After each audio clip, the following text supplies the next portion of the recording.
Hey, what's up, welcome back to the channel. Today's Cook here. Today I'm going to be showing you a tip or two on how you can mix your beats. I'm going to be starting off with the sample that you can hear in the background right now. If you want samples like this, you can go get that in the description. Guitar Samples Vol.4. But with that aside, I'm just going to get into making the beat real quickly, and then after that I'll show you all the tips.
And the simple tip / plugin that I basically use is the soft clipper, and this allows your 808 to be loud without going over 0 dB.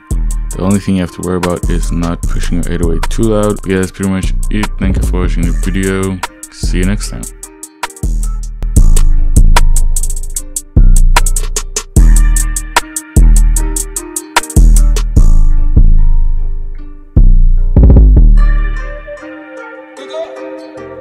What's up?